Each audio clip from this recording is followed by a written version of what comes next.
Dica do cartório Joana Malheiros. Hoje, no programa A Voz do Trabalhador. Joana, sobre o que nós vamos falar hoje? Boa tarde. Boa tarde, Paulo. Boa tarde a todos os ouvintes que nos acompanham. Nós iremos falar sobre namoro e união estável. É um assunto que você algumas vezes trouxe em pauta e eu fui postergando, fui deixando, mas eu acho que é importante a gente comentar para as pessoas que nos ouvem e nos acompanham essa diferença que é tão importante. Um simples namoro pode gerar algum compromisso jurídico, Joana? Depende. Depende da intenção das partes. O que elas realmente querem? Se elas querem uma relação de namoro ou elas querem uma relação mais duradoura, como uma união estável. Então, depende da autonomia das partes. Qual é a intenção delas imprimir naquele relacionamento? O namoro é um relacionamento entre duas pessoas de uma forma mais prazerosa, mais descompromissada e não gera efeitos patrimoniais, efeitos sucessórios ou alimentares.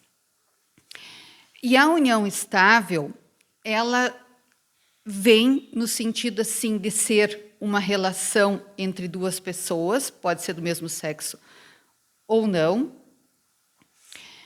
com o objetivo de constituição de família.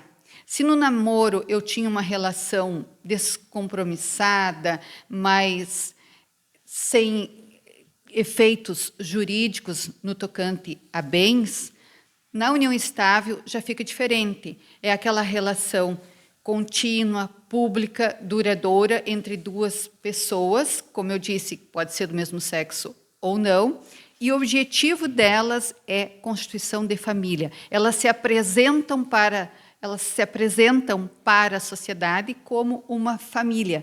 E nós temos a união estável como um modelo de família que é muito utilizado, muito conhecido, pela informalidade. Mas é interessante nós fazermos uma diferenciação. O que é namoro, o que é união estável? Em face, Paulo, dos efeitos jurídicos, dos efeitos que advêm desse relacionamento. Tem diferença regrada assim mesmo? Hoje em dia, nós vivemos muito um relacionamento, às vezes não dá certo, as pessoas rompem, dissolvem, aí constituem um outro relacionamento. Só que, e aí também tem as questões, tem filhos, não tem filhos, e qual é o relacionamento que eu vou ter com esta pessoa com quem eu estou convivendo, estou me relacionando? Eu quero uma relação realmente de família ou não? Isso vai depender da autonomia, da vontade das partes. O que elas querem realmente? Então, a partir do momento que se decidirem, nós vamos continuar com uma relação de namoro, mas para que essa relação tenha efeitos realmente e não tenha implicações outras, essas que a gente falou no início, principalmente a questão patrimonial, que é muito discutida, que é muito observada, vamos fazer, então, um contrato de namoro, ou vamos fazer uma escritura pública declaratória de namoro, e depois nós levamos a registro e publicizamos essa relação. E nós vamos viver como namorados mesmo, e não como um casal convivente em união estável, com todas as responsabilidades de uma relação de união estável e com todos os efeitos de uma relação de união estável. É isso que é importante a gente trazer para o nosso público. Aquela história do papel também tem a ver com isso. Agora chegamos aonde eu queria. Nós precisamos que esteja no papel para prevenir algo futuramente, é isso? Exato, eu preciso ter essa relação formalizada também, da mesma forma que eu vivo em união estável e eu quero imprimir maior segurança à minha companheira ou ao meu companheiro, e eu quero que essa relação venha a ser publicizada e tenha todos os efeitos de uma união estável, eu formalizo, levo a registro para fins de dar a segurança jurídica que todos almejam. E numa relação de namoro, a mesma coisa, eu posso fazer a formalização através de um contrato de namoro ou posso fazer a formalização através de uma escritura pública e ambos têm acessibilidade nos cartórios respectivos. A união estável eu vou registrar no registro civil das pessoas naturais, no local de residência dos companheiros. O contrato de namoro eu vou fazer o registro no cartório de registro de títulos e documentos, também para dar publicidade, para que os efeitos daquela relação realmente sejam o que as partes querem imprimir. É nesse sentido que a gente procura levar a informação. Claro que outro detalhe de suma relevância, Paulo, não adianta eu querer também mascarar uma relação, entende? Nós vivemos em união estável, somos uma família constituída, publicizada, as pessoas nos veem como casados, como se marido e mulher fossem realmente casados, e, na verdade, são apenas conviventes, convivem em união estável, e aí aquelas partes resolvem, então, para não dar efeitos da união estável, fazer um contrato de namoro e levar a registro. Não vai adiantar nada, porque o que as pessoas estão vivendo, elas têm que trazer para a formalização, para que realmente surtam os efeitos que elas querem.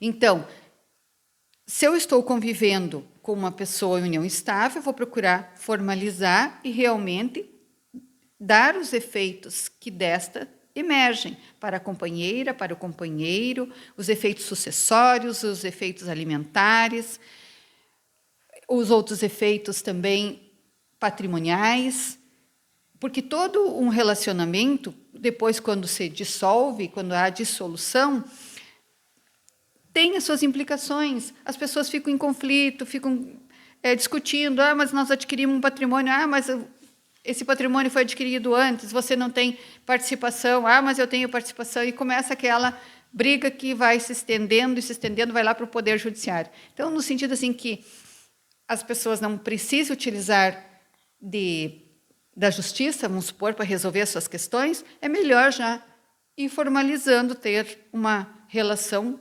transparente e formalizada conforme a vivência que elas querem, conforme a vontade que elas querem imprimir para aquele tipo de relacionamento. Pois é, viu como é fácil, né? É fácil se prevenir, se precaver de qualquer imbróglio, né, que aconteça futuramente. É bem simples. E esse é o bem-estar das pessoas, né? Exato.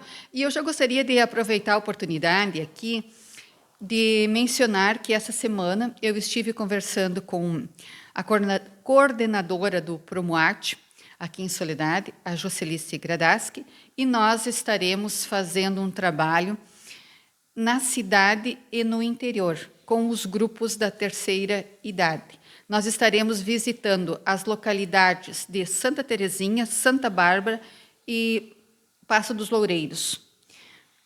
E os clubes, os grupos, melhor dizendo, e os grupos na cidade, que ao total são 11 grupos. Levando essas informações, porque nós temos, Paulo, no interior, muitas pessoas, às vezes viúva, às vezes divorciadas, que querem ter uma companhia, já têm uma certa idade, e esses grupos, eles proporcionam alguma socialização, alguns encontros festivos, para trocar ideias, para confraternizar, para trazer alegria à vida dessas pessoas. E nós, do Cartório de Registro Civil, nós vamos participar dessas localidades, desses grupos, levando essa informação. Por quê? Porque essas pessoas, às vezes, elas querem ter um relacionamento afetivo, mas sem compromisso.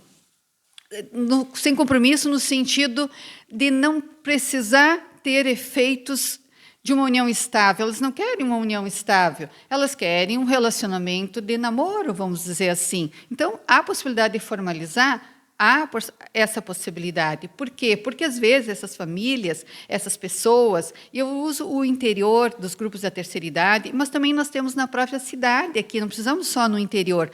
Temos vários bairros na nossa cidade que também têm os grupos da terceira idade que se juntam para confraternizar, tem os bailes da terceira idade, enfim. E aquelas pessoas acabam conhecendo outras e firmam um relacionamento, mas eles não querem um relacionamento que vá implicar em efeitos sucessórios, em efeitos patrimoniais. Então, se tem como formalizar, tem como formalizar. Agora, se essas pessoas querem um relacionamento de união estável, com implicações jurídicas de uma união estável, vamos formalizar também. E aí, aquelas pessoas, às vezes, têm os filhos que começam a interferir na vida dos pais, que ficam com medo, ficam com receio, porque vai constituir um companheiro, aí eu vou ficar tendo prejuízo, ou prejuízo patrimonial, né? Ou as filhas, enfim, os que forem do núcleo familiar. Então, é uma falsa ideia. Por quê? Porque essas pessoas, muitas vezes, e ali eu pude conversar com a Jocelice, elas querem sair da solidão, ter uma companhia para conviver em alguns momentos, tomar um chimarrão, ter uma pessoa junto, nesses próprios bailes da terceira idade. Então, são momentos de confraternização. E, às vezes, os filhos já têm outras vidas, já têm outros relacionamentos, outra família, e aquela pessoa idosa, ela fica sozinha. Então, é nesse sentido. E é importante nós dizermos aqui, Paulo, que o jovem de hoje, ele vai ser o idoso amanhã. E será que esse idoso gostaria... Será que, na condição de idoso, ele vai gostar de ser tratado assim, como está tratando a sua mãe, o seu pai? Então, é nesse sentido que a gente tem que fazer uma reflexão.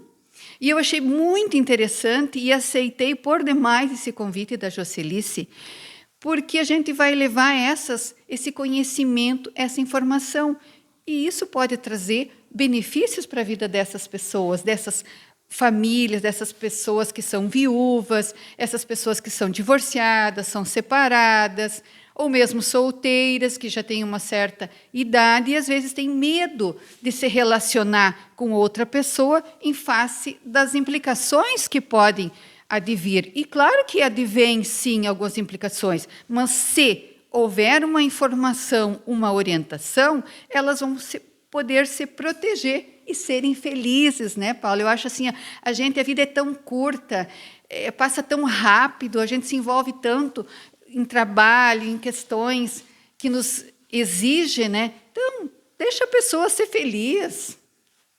Olha aí, viu? Pena que o nosso tempo... Olha, eu vou te contar uma coisa. Quando eu começo a gostar de um assunto, eu vou te contar, e o tempo vai tocando. Joana, eu não sei se... Nós podemos estender mais adiante também para esses assuntos, né? Podemos espichar um pouco mais, falar sobre... Sim, com certeza. Por isso que eu quis abordar essa questão. Nós já começamos hoje falando sobre a diferença de namoro e união estável. Se eu quero uma relação que não gere efeitos patrimoniais, sucessórios, alimentícios... Tem uma possibilidade. Tem uma possibilidade. Eu vou formalizar através de um contrato de namoro, uma escritura pública declaratória de namoro. Leva registro. Pronto. Agora, se eu quero imprimir uma relação de união estável, que eu quero constituir uma família mesmo, como se fosse o casamento, vamos dizer assim, mas regrado pela união estável, eu também posso formalizar, e as implicações jurídicas são outras. Então, é importante que as pessoas tenham conhecimento dessas situações e possam escolher, tenham autonomia para fazer a escolha daquilo que melhor convém a elas. É por aí que nós iremos trabalhar, nós iremos levar essas informações nesses grupos, que a gente vai começar a partir de agosto, porque tu sabes, Paulo, o grupo da terceira idade, ele tira férias. Então, agora, nesse momento, eles estão de férias. Aí não tem atividade. Portanto, nesse período que antecede o reinício, nós estamos já começando a pensar o que nós poderemos levar para esses grupos da terceira idade. E eu fiquei muito feliz com o convite que eu recebi da Jocelice Gradaski e vou participar, vou levar informação, não sei como que nós vamos desenvolver, quantas vezes, enfim, mas em algum momento nós estaremos nesses grupos que compõem o Promoate, que compõem a terceira idade. Nós estaremos dando um carinho, um acolhimento para essas pessoas mais idosas, através do nosso conhecimento, através do nosso tempo, através do nosso cartório de registro civil. Beleza. Jônia, eu agradeço e, é claro, acho que não esquecemos nada. Nós vamos estender esse assunto, nós vamos conhecer e saber como é que ele está andando, o que vai render, o que vai trazer para essas pessoas. Tenho certeza que tu não vais omitir nada, vai trazer para a gente. Eu estou curioso. Né? Uma boa semana e sábado que vem nós já estamos aí na Semana dos Pais, que antecede, né? Ah, sim, com certeza. Temos que comemorar junto com os nossos pais, né? A oportunidade de ter ainda a presença deles, né? Mas eu gostaria de deixar aqui, então, o nosso obrigado pela participação no programa e um ótimo final de semana a todos e que venham para o Arraiá da Praça, para o Arraiá da Cidadania agora, domingo, aqui na Praça da Matriz, em Soledade. Nós estaremos lá participando, levando informações do registro civil, informações que vão somar na vida das pessoas. É cidadania. Então, nós não poderíamos nos omitir. Nós estamos sempre participando e vamos participar também nesse evento. Programa Voz do Trabalhador, dica do cartório Joana Malheiros.